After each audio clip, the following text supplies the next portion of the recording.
I'm gonna go to college. It's gonna be like Van Wilder. I'm basically like, yeah, the Ryan Reynolds of this podcast anyways. So I think this is gonna be pretty awesome. Am I talking, should I talk louder? Does this work better? That's about right, yeah. Okay, great. Sorry. I'll Robyn? talk at this. Wigs and fighting. That's what I'm about. Wigs and fighting.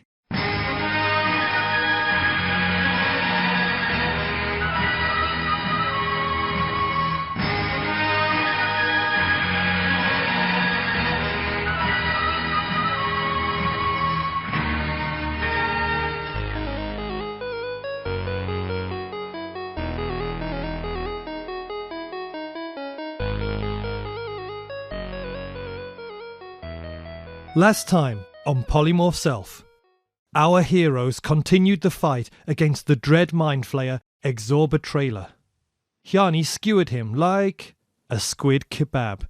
Then Billicus used core lightning to cook it, although he overcooked it and it blew up. And Manto ate its face.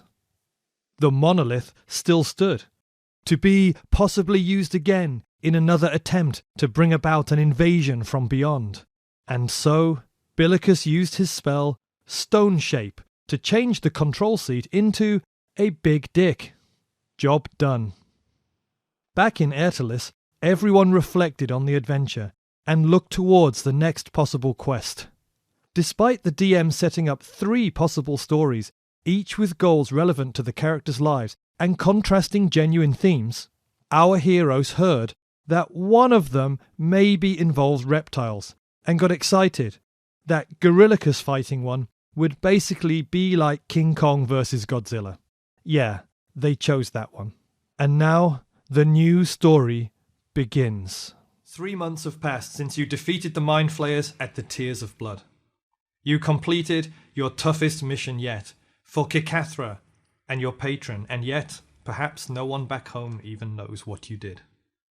You spent a mild, short winter at Airtalis, the renegade colony on the desert coast of Tathus. As weeks went by, more and more of your companions left you behind. Hjani Kitu, the first ranger of the Raka, hero of the Kikathran elves, left first. She made good on her claim and took a ship south, intending to be the first of the elves to travel back to Kikathra via the Greatwood in high winter. Whether she made it, you know not. Captain Derrick and Lemons took Karak Obama and headed for the holy stay of Chalice, and from there on to the 5 colonies to make a new life for themselves. After first providing you with a signed, sealed letter of introduction to his family for your arrival at Port Valor, Sir Aaron Greenstone also left, away on urgent but secret business, and still not yet returned. Finally, there was Billicus. The druid's wanderlust was eating at him, and when he ran out of drugs, well, that was the final straw. He risked an early departure into the still stormy winter seas on a passing fishing boat and went ahead to the city without you. Spring began at last, and you also set off for the realm of the Merchant Kings. Now your adventures around the inner sea seem like a faded dream as your tall sailing ship pulls into the dock area of the largest city you have ever laid eyes on, Port Valor, the largest of the 3 legendary walled port cities of this realm. The waterfront alone seems as wide as your entire hometown is long east to west. At first, the details are obscured by the many large ships anchored in front of you. The waterfront alone seems as wide as your hometown is long east to west. At first, the details are obscured by the many large ships anchored in front. At the far west end to your left, there is a wide-walled river mouth emptying into the sea. On the other side of the mouth, a city wall ends at a keep, its southern face buffeted by the waves. In the city square beside that stands an imposing metal statue of a sea god, maybe 30 feet high. The centre strip is home to open spaces for loading and unloading, wide wooden warehouse fronts, temples, hotels, flop houses, stacked crates and barrels, and people, so many people, crowds of people. At the back of the harbour district, the main city is obscured by a wide natural hill covered in greenery. Still along the top of this ridge seems to be a set of ruins where an older town or castle once stood.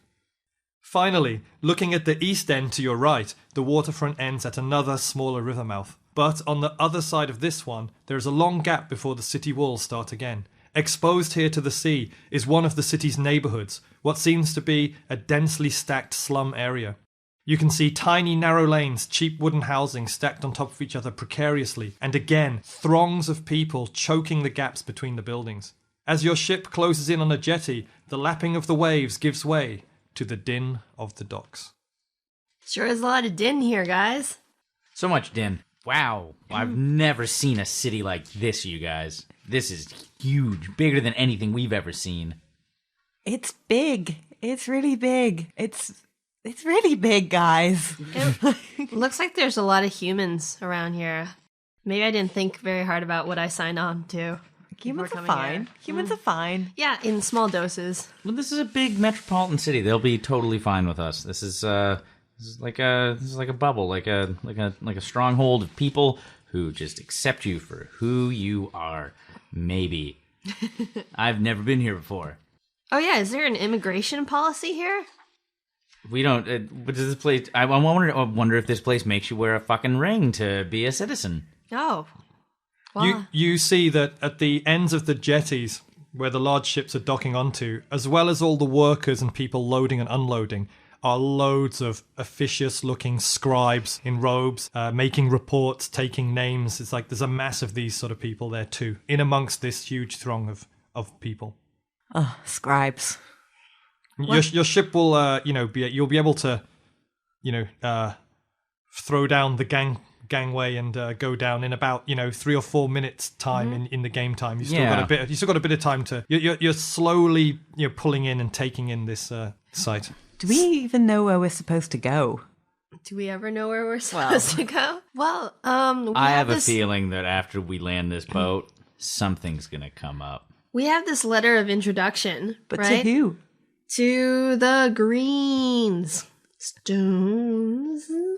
Waves? Stones? Squares? Green apples. We'll find them. You turn the letter over in your hand and see it is addressed to one Albert Greenstone. Oh, I got it right the first time. Yes. All right. Okay. Well, yeah. That's our only thing that we can do here if we wanted to. But really, you know what? I'm looking at a gigantic city where we can just run the fuck amok. There's probably so many things we can mess around with here. Probably so many adventures to find. I'm a city boy at heart. Seyda, I know you're from the plains, but I think you're gonna love it here. Again, I don't know why I'm the tourism board here. I've never been here. This is the first time, Seyda, you've ever seen such a Such a lard. Yeah. Such a lard. There's so much lard being shipped into this city.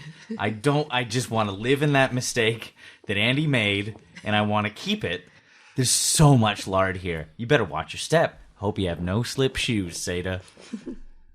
Not only, Seyda, have you never seen such a large urban centre, it's 90% human as far as you can see. By the way, you can see some elves. They look kind of different to you. They're not as tall. Their hair's a bit like not so deep a shade of black. There's something different about them, but they're clearly elves. A little bit smaller of stature to you. A little bit more casually dressed. There are some dwarves, whom there's only 1 or 2 on the wrecker that you've ever met. But it's 90% human, and humans of all different creeds, colours and cultures. And Seyda, as a human, this is the first time you've been in a majority human population centre your entire life, actually. I said it's big, and now I'm just transfixed by the lard unloading. Like, this is... Well, Seyda, do you feel... How does it feel seeing so many people of your kind? It's weird. There's too many people. I miss the ponies and the planes. And I'm feeling a little bit claustrophobic now. What if all of the people don't like me? What? No. I mean, when elves didn't like me, it was fine. But what if the humans don't like me? I'm sure it'll be fine. You're just walking around laden with weapons, and just make sure you don't slip on that lard though, because you're covered in so many pointy weapons that if you fall into somebody, you could cut off their head and not even mean to this time. Looking down, you do see people unloading barrels of lard to the ship next to you. It is the lard district. Okay, your ship comes to a rest, and they're starting to put the gangplank down. I gather my things and begin walking off. Hjani, what's your spot check? Do I have a spot check? Do you have a skill bonus in spot? Yes, and it is a +1 because I have almost nothing in spot. So rolling a 20-sided dice, using your +1 bonus, you need to beat a 12, a difficulty class 12 spot check. All right, let's go for it. I spot nothing because it's a 7. Okay, you start walking down the gangplank. Who's next? I follow Hjani, keeping a careful lookout for Lard. What is your spot skill? Nothing. I don't have anything in my spot skill. What attribute is it based on? Wisdom, which is a +1. Okay, so you get +1, and it's a 12 or higher. I rolled a 17 +1 is 18. As you descend the gangplank and are still like above the head height of the crowds on the docks, you see someone pushing their way through in your direction in a sort of flustered manner, and the way they look kind of takes you aback. It's almost like you're looking exactly at Aaron Greenstone, but he's clearly a little bit off, differently dressed, maybe a bit shorter, but it's borderline looks the same. Someone who looks exactly like Sir Aaron Greenstone is pushing his way through the crowd, waving some papers above his head. Whatever he's shouting is sort of been really drowned out by the din. It sounds a little bit like I say. Here, Did I just here, run here. straight into him and like push him aside and keep on walking? Yeah, because you're ahead, right? So he sort of pushes past Hjani, stops, double takes, looks around at her, and starts getting flustered and knowing what to do. Bjorn, because of all the stuff going on, you also notice this now from your position on high. You look like a real nerd. I jump up and down and shout, Aaron Greenstone. Albert Greenstone. I've been sitting here all day for the past week, every day, waiting for the ship to come in. Because, the estimate was, 2 to 3 weeks either side. So I've had to give up my personal life and sit in that tavern over there looking out the window. But finally, here you are, only 5 days into my vigil. I'm Albert Greenstone. You didn't get our pigeon? Did we send a pigeon? Oh, you guys stopped. I guess I should make my way back over to you. Oh, are you Hjani? Oh, who are you, little human? I am the younger brother of Sir Aaron Greenstone. He sent me a message by ship and by falcon, telling me to expect your arrival. Aaron Greenstone. He's on the letter that you've got. Oh, right. Aaron Greenstone, my brother, who's off running that stupid colony somewhere. What's it called? Airtalis. Cool. I'm glad. Have you not just sailed from there? Yeah, it was a good place. Great place. We had lots of calamari. It was nice. What's calamari? It's delicious. Especially if you get a giant squid and you fight a giant squid To the death. and then you chop off one of its tentacles and then you have a load of calamari. So how was my brother? What's he doing out there with his nonsense idea? Well, we gave him a good spanking, and then he gave us whatever we wanted. So, I think he's doing all right. Elves are strange. Well, what did you see there? What's he doing? Well, it seems he's got a very autocratic thing going on. He looks like he's very successful in what he's doing. Yes. Aaron doesn't respect our freedoms in this city. He's an idiot, but I respect him a bit because of all the idiots in this city who believe in the Restoration, he's the only one who actually has done anything, as futile as it will be. Yeah, he's a real maverick. You said something about a tavern? Yes, looking over his shoulder, you see all kinds of taverns, inns, and houses of ill repute lining these docks, which literally go on for a mile or so. This is my kind of town. Now, you must be tired. Do you have all your things? I see some porters bringing them off the ship. Now, I'm looking at this paper here. I'm sorry to ask, but you've got to prove yourselves. Do you have a letter for me? Oh, yes, I've got this letter. Can I look at it? Oh, okay. Here you go. Okay, he breaks the seal, he reads the letter, and he goes, that's odd. It says here that I'm to put the bearers of this letter to death immediately, no hesitation, don't read this out in front of them. Oh, that's not the right letter. Give me that. I'm joking. Oh. You check out. Checks out. Wait, did we really not open that letter the entire time? Sounds like us. I'm not much of a reader. Well, Checks out. I gave it to Hjani. Anyways, good one. Good one. I stored Alfred. it next to the Albert. Onas ball and Good just didn't think about one. it. Here's the thing. Reading this letter, it says that I'm to offer you board and a stay and a guide in our mansion in Vidania, which is a region of the noble quarter, in our wonderful mansion in Regent Square. However, it says here I'm not to force it on you. as apparently you have... Oh, I better not say this too loudly in this area. Apparently you have enough money to literally go to the bank and have them buy you a property anywhere in the entire city that's your own house. So I could always point you in the right direction for that. It also says, being from Cathra and some of you being elves and that you might have your own contact somewhere in the city, or you might want to be with the elves. I don't know. So there's a few options, but I'm at your service for information, for a place to stay, or to point you in the direction you might like to go. There's an elven part of the city? Yes, it's called Druid. Oh, those kinds of elves. Druid is just the name of the neighborhood. I believe it's what we call the woodland elves from the west of our realm. They have a big tree there on an island that they kind of worship in a shrine. But that district is it's very lively. And I believe there's one tavern there where all the Cacathran elves hang out. But I've never been there, so I don't know. Do you know what it's called? No, I don't. I've just hear this. I think there's only a few, but apparently they have their own place. I think we can check that out at some point. Who was on the ship that we came over with? Sorry, who was our no one crew? that you no significantly one we know. hung. They'd all went their separate ways now. All right. Well, Alfred, I would like Albert. All right. I would like to ask some of your best squires, your most trusted ones. Yes. To take our valuables to one of your banks in this fair city. There is a bank in the Midas Quarter by the Temple of Fortune that I may take you, and they can take all of your riches, perhaps invest it, give you a letter of credit to be used anywhere in the city. Let's do it. And even buy you your own property here, should you so wish. Well, I kind of want to see Adam's property over here. I want Alfred's. go stay in... You mean our Greenstone family estate?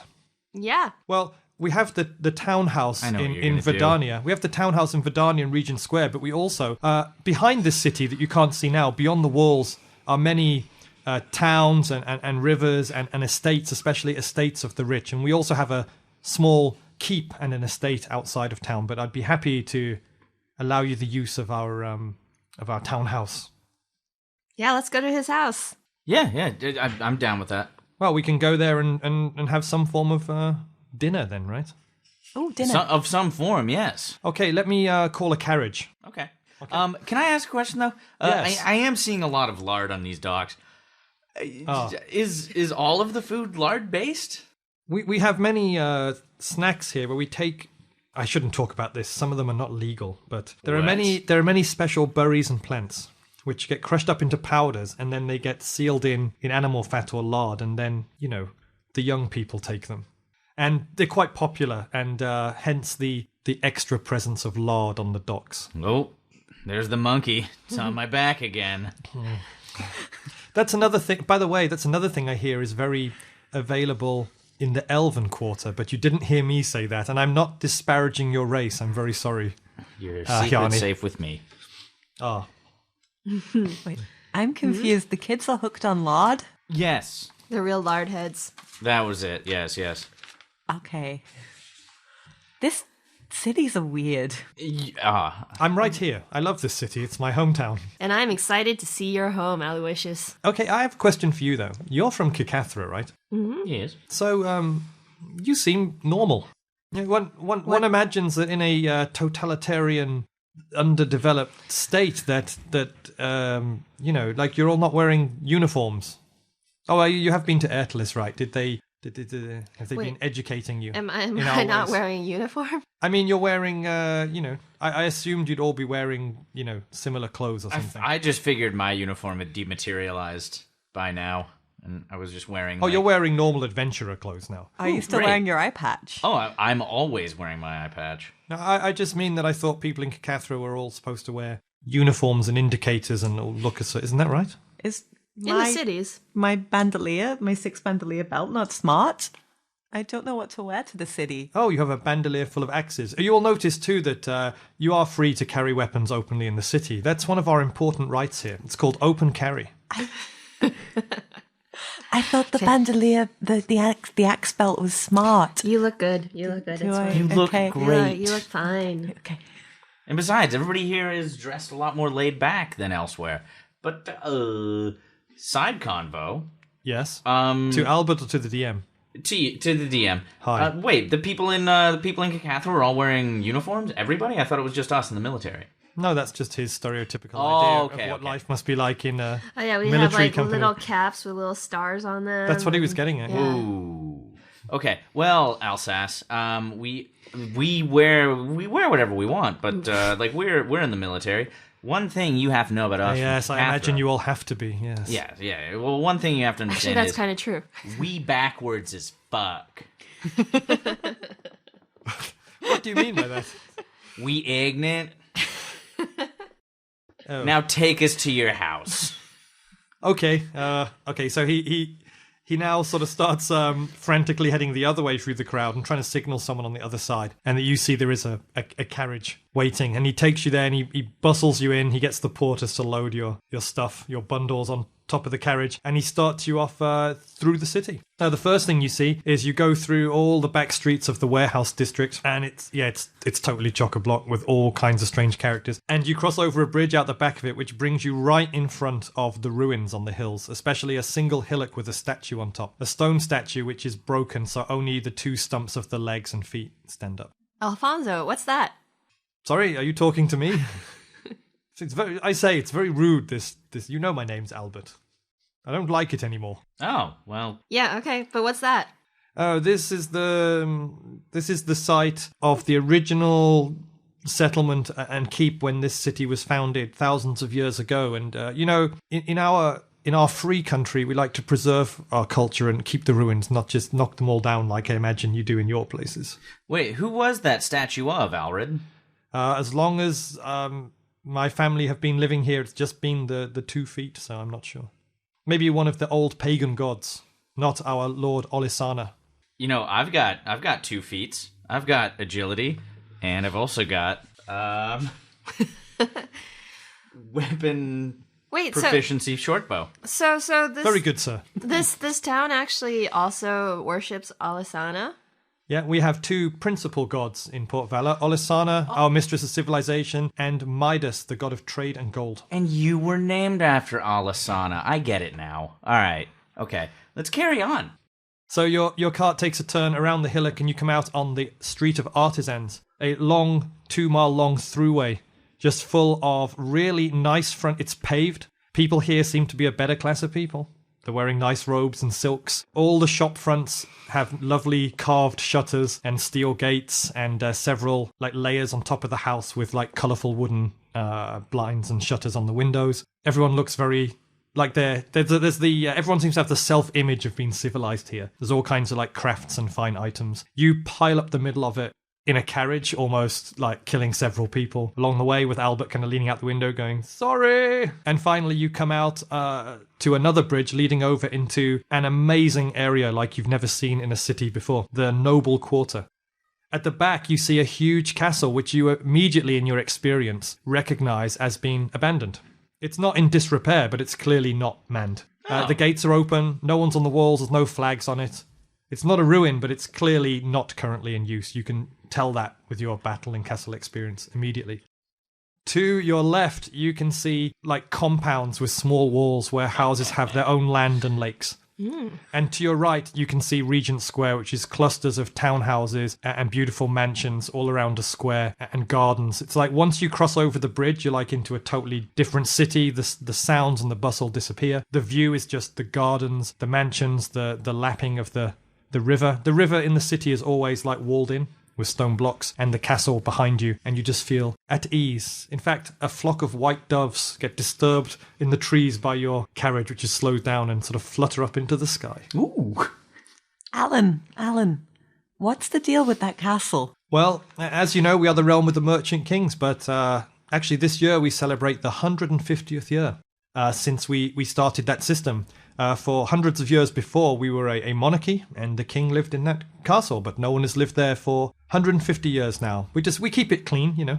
What'd you guys do to the king? Well, that was 150 years ago. There was unrest for 80 to 100 years. Everyone was fighting in factions, and eventually all the kings of the factions stood down for the good of the nation, and we started a merchant federation instead, yeah. How's that working out? This is the thing with my brother. Maybe we should get to dinner first. Yes, we're almost there. But my brother believes that he's going to inspire the people to the monarchy again. But the problem is what he doesn't know. And if you see him again, you can't tell him this. All the previous monarchy and noble families are now living here. Look around you. They have money. They're aristocrats. They go to the theatre. They have their own political power through their wealth. I don't know why he can't see it, but he hasn't got the support politically of one family. They like the life now. Why would they do what they do now, plus add dangerous public service and the chance of being toppled, It's not going to happen. Brother's kind of a black sheep, that's what I'm getting. Well, like I said, I admire him because out of all the people who have these dreams of restoration, he's the only one who actually has done anything. Good luck to him out there. Well, you've been there. I've not been there. I don't know what he's up to.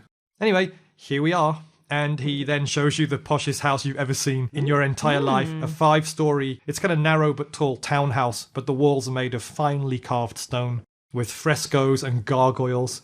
And the door is made of wonderful stained oak with brass door knockers. And inside is just opulent with polished hardwood floors, ornaments, vases, works of art. It's just amazing. And he takes you through, puts your stuff down, and you see the centerpiece of the ground floor is this long, what you imagine as regular people, as a stereotypical posh house's long polished dining table with candlestick holders made of polished silver. And there's food and fruit out on the table. And it just looks amazing. I've never had a reason to say the word opulent before, but this is pretty opulent. Your servants are kind of noisy. Okay, so you sit down. The afternoon starts turning to evening. Candlesticks and lanterns are lit. Looking out of the beautiful window, which has got the kind of lead trellises through it, made of panels very skillfully, you can see lanterns being lit in the beautiful, fragrant flower gardens outside of your window. And food starts to be served by a crew of servants, with Albert sitting at the head, and his sister Erin introduces herself briefly, then just leaves again, with a very sort of mean look on her face. And he sits down around the table and goes, so, let's talk about why you are here. Yes, let's do it. So why are you here? The letter that you gave to me doesn't exactly say, why I'm receiving you. Oh, we heard that our skills might come in handy in defeating a couple of people of the scaly persuasion. That's all I know. I just say lizards through a mouthful of whatever I'm eating. Lizards? Yeah. I'm afraid you'll have to tell me more. Lizards? What do you mean, lizards? Well, we heard you had a pest problem with a bunch of lizards, and we thought, Nope. we're good at things like, chopping squids and Are you sure that's all of it? killing dragons, and so we thought we were going to kill some lizards here, too. Lizard people? Big lizards. Lizards, lizard people. Tell me more. What's what is supposed to have happened with these lizards? It doesn't sound very familiar to me. To be honest, I don't know. I just thought it was a problem. So, when you left Ertelis, my brother said he had a mission for you. Go to Port Valor and look for lizards. There's a lizard problem. That's exactly what he told you. I mean, to Jesus. be honest, I don't really listen to your brother. All existence is meaningless if we have no mission. So just give us a mission, and then we can no longer think about our existential dread. I'm being fed. I don't have a mission for you. I've assumed my brother sent you here on a mission. Well, this food is great. Yes, it is. This fruit comes from the interior of the country. Some of the best orange trees available in this climate. We have, because usually it's a little bit too temperate for orange trees. But yes, jolly good oranges. Delicious. Can I have some more potatoes? So You can eat anything you like. Yes. Hey. So what's the political system like here? Well, we're going through some strange times recently. This past month have been full of incident not usually seen. But it's not to do with lizards, it's to do with the secret societies, Everyone's free to make their own groups and unions and speak their mind, and most of them use it to complain, Everyone has their guilds and their little societies and their secret handshakes. But recently there's been outright violence. Yeah, terrible. I don't think this is related to your lizards, is it? Lizard guilds. Lizard guilds? Maybe he said loser people and we heard wrong. Sorry, what? There's open fighting in the streets?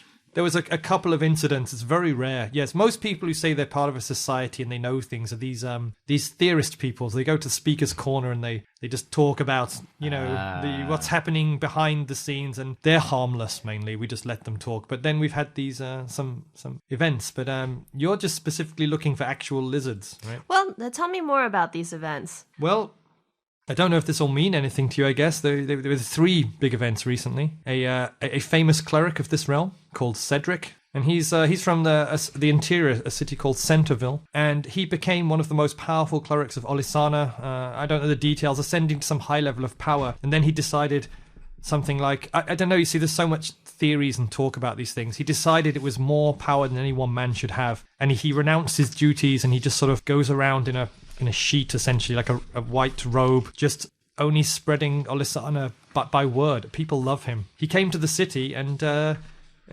he was abducted, and no one's seen him since. Terrible. It was about a month ago. Then we had an actual assassination, the first time in 60 years.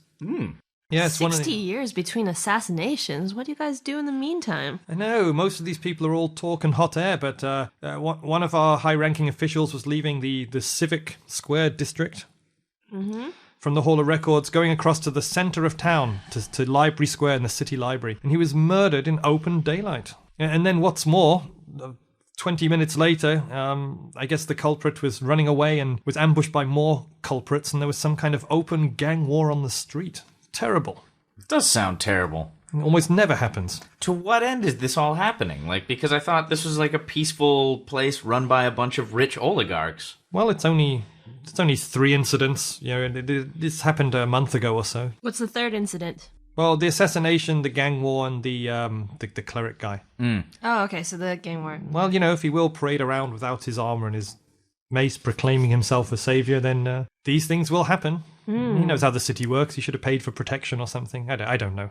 Makes sense. Does this make sense for your lizard thing? Hell if I know. Where is Speaker's Corner? DM aside, is your total memory of the introduction to the mission last session just lizard people, or are you having fun? It is just lizard people. But where is Speaker's Corner? Should we go visit I saw it Speaker's earlier Corner? too. Well, there are many places people go to talk. The real theorists, the real nutcases, they don't like to go to the civic squares. They think it's too mainstream. They like to go to the small squares around the docks and the slums, you know, and tell it like it is to the real working people of the city. Where did that cleric do his speaking? Well, he never got to speak. He went missing somewhere. I don't know where. I wasn't there. I don't know the details. But there is this one guy, this bard. He's quite a righteous guy, but he's quite an idiot. He's called Alex James, the bard, Alex James, and he hangs out somewhere around in the small squares in the dock harbor area. You know, he imagines himself some sort of prophet. Motherfucker. I mean, you might look him up, but I mean, that's like one person in a city of thousands and thousands. You know? Yeah. Also, Alex James, is he really interested in like informational warfare? InfoWars, you might say? I don't know what that is, but he seems to know whether it's rubbish or not. He's the famous one. He seems to know people who like news about the secret societies think that, you know, he's the one to listen to. And he's not at the usual speaker squares. He thinks they're way too mainstream. Right. Everyone seems to know a lot about these secret societies for them being secrets. Well, that's life in an open city like this. Do they have any pamphlets? You give people, you give the plebs a voice, and they just have to go ahead and use it continuously about all this stuff. But that's their right. Can I have some more chicken? Yes, here you are. Thank you. So, who's running the town right now? The king, the sitting king. They have 4-year terms. They get voted by the Merchant Federation. Now we have, they don't have titles because, you know, we're not a monarchy, but the current sitting king is called Donald Trumpet. Oh. Anyone can see him. You just go to City Hall, you take a number, a scribe makes you sit in the gallery, and he just calls people's numbers, and you just say your grievance, and he makes a decision. That's how it works. It's like a publicly accessible thing. It's a wonder they're not assassinated more often, but you go to City Hall, you take a number, the scribes call your number, and you kind of go down there, you say out your question, and he makes a judgment. That's what they do. If that interests you. It might be very quaint for people from a country such as Kikathra to see a real government system that the people can join in. I don't know. I mean, only one assassination every 60 years. It just sounds really boring. It does, doesn't it? Now, if you'll excuse me, I'm just going off to the kitchens to check why this chicken is not as hot as it should be. One moment. And he stands up and goes off to the kitchens. Letting the people be involved seems like a bad idea. Yeah. Why would you let people be involved in politics? It's just going to lead to silly. problems. Yeah. It's totally silly. It Not should gonna just pass be judgment. like four houses warring against each other Yeah. constantly. That's the natural order of things. But anyways, so Well, so our new home guy doesn't seem to know anything about lizard people, but he has given us some routes to possibly check out. I'm kind of curious about this gang war. I think if there's going to be lizards anywhere, it's going to be in a gang. I think lizards may have kidnapped that cleric. Especially if he's around by the docks. There's sewers by the docks. Lizards. If you were a lizard, where would you hang out? Probably in a sewer. Bjorn, while you're sort of quietly listening to the conversation and being a rogue, what's your listen skill? 1 second while I check that. 7. 7. Make a DC 15 listening check. 18. Plus 7 is... Plus 7 is 25. way too much. Yeah, you ace it. So while the conversation's going on, you're sort of just listening to Seyda and Hjani shoot the shit. You're just chewing on some of the food. You're taking in this opulent room. But then your keen rogue senses start to listen and think. You think, Alfred's been gone a while. And you sort of listen to the noises floating down from the kitchen. And you clearly hear that someone is having their mouth covered and muffled and is trying to cry for help, just like from the kitchen area. And you can just sort of like hear that using your keen, almost superhero-like sense of listening. Something is afoot in the kitchen. Do you guys hear something? Yeah. They don't. I'll be right back. I'm going to go check on the chicken. You haven't seen a servant actually come in and out the room now for 10 minutes now, you notice. All right. Sure you don't want us to come with you? I make my way to the kitchen. Right. Should we follow? Yeah, we might as well follow. There's I pick up some chicken and follow. Yeah, I pick up some grapes. Okay, Bjorn enters the kitchen first. It is a huge kitchen out the back of the house with big stone area and a huge stove with a flue and windows and a wide open back door. And you see 3 murdered, stabbed servants on the floor. You see Alfred being restrained by 2 thugs wearing kind of all kinds of like black cloth and scarves wrapped around their faces and covering his mouth. But standing on the other side over by the murdered servants, turning round, is a formidable assassin with a black face mask, dagger belts. In his hand is the strangest dagger you have seen. It's like a stiletto knife, but there's double blade. Ooh. And it appears to be gleaming in some form of viscous fluid. And he turns round, he sees you coming in, and there is a little moment where your eyes meet. And then you guys see this over Bjorn's shoulder from the doorway. And before you have an action or a comment, let's just roll initiative between you to see who would go first or not. It's love at first sight.